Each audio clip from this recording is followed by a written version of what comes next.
So, I mean, science is moving very fast now. It continues to accelerate, especially in kind of the computation space with things like machine learning. Is that impacting LIGO and kind of gravitational astronomy, do you think? Well, science is moving fast. Let me tell you. I think you can ask the question several ways. Would I, as a younger person, go into this field again? That's one way. Okay.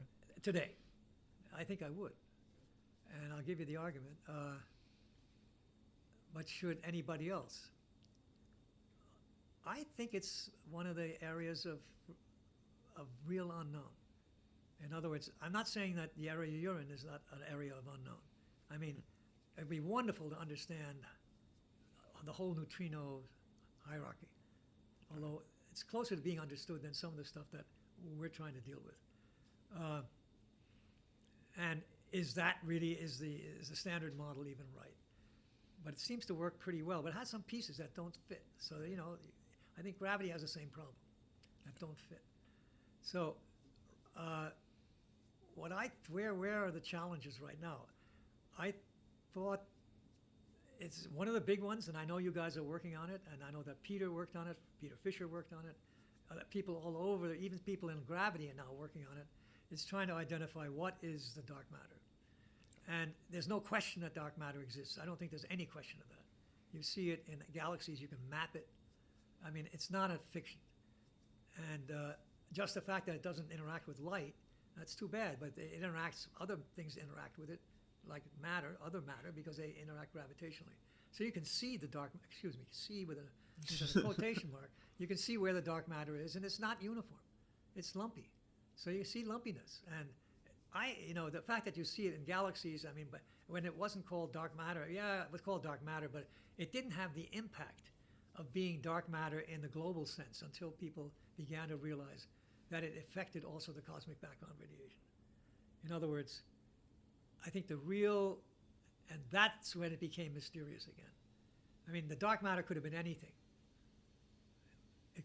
It could have been anything, but it became very specialized as soon as we realized, and this is not often said what I'm about to say now, and you may disagree with me, okay? But once we realized that the structure in the cosmic background, the temperature fluctuations in the cosmic background add a part in 10 to the 5 Kelvin. The temperature is uniform with lumpiness at 10 to the minus 5. That's the RMS lumpiness.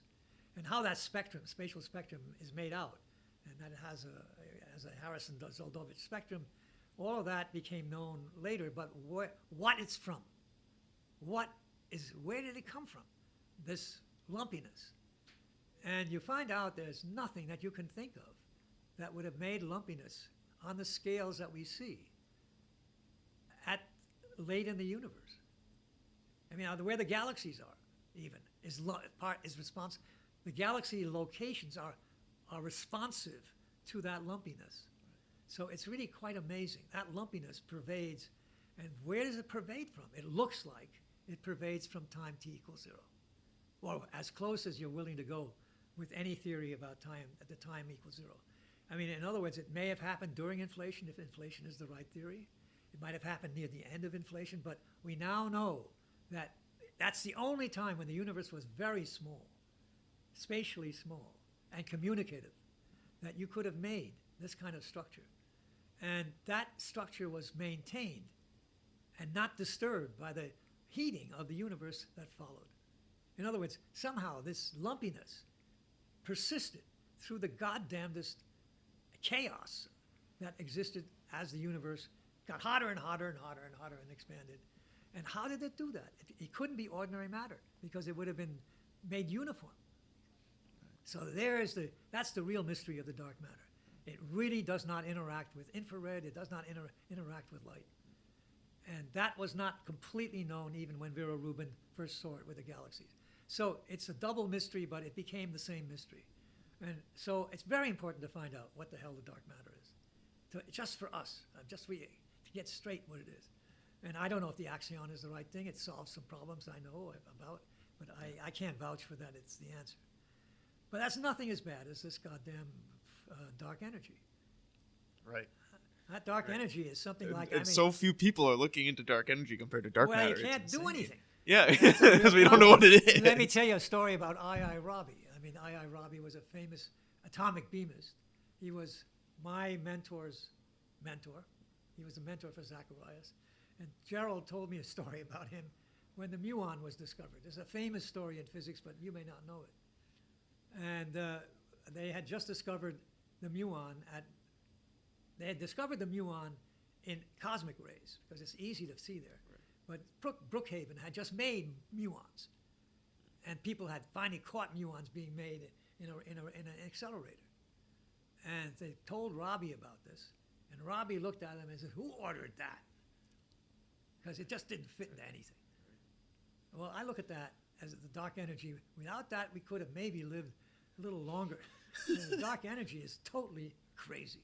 It doesn't fit anything, except something in general relativity again.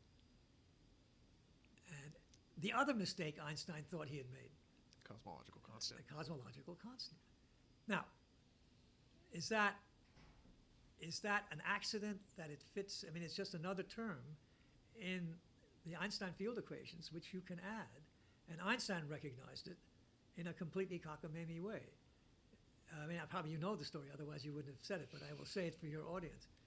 And that is that Einstein knew only of a static universe. When he looked out there, it didn't look like anything was happening. Every night it looked the same to him.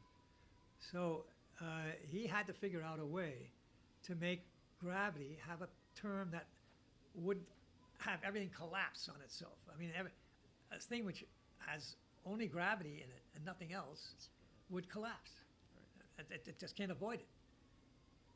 So he thought about it, and he needed to make a thing that was anti-gravity, that pushed things apart a little bit. And then he invented the cosmological constant. And that, again, turns out to be unstable, but he didn't know it. That's why he called it his biggest mistake. Somebody pointed out later that even if you have these counter-operating 1 over r squareds, that's not stable. The second derivative of that system is not stable. So anyway, but it turns out that, yeah, this anti-gravity term seems to be needed in a couple of places. Inflation doesn't work without it. You got to have something like that. Right. And you have to explain the acceleration of the universe somehow. Now, I was very, very hard up about trying to accept the acceleration hypothesis. I mean, I'd been around long enough. I'd seen those people doing cosmology. And you tell me that with supernova, and I remember Perlmutter coming to MIT, and I gave him hell in a lecture, and the head of the department had to shut me up. I wouldn't want to, as Hermann Feschbach had to say, this is a guess, shut up. Okay? But what the problem was, so I wanted to know where were the mistakes. There were so many places for mistakes. I mean, this cosmic distance scale is just loaded with problems that make mistakes. And I thought it just was another mistake because the Hubble constant had changed by factors of 10, then factors of 2, then factors of 1.5, and here now they're expecting me to believe 10%. Come on. Why all of a sudden should I believe it? And how do you take care of the dust? And the dust fucks up everything. I mean, dust in the universe screws up every calculation you can make. It screwed me to the wall in what I was trying to do. So anyway, the problem got very different once people began to study the cosmic background very carefully again. It's very much the same kind of story as when a deeper meaning was given to it, to the acceleration.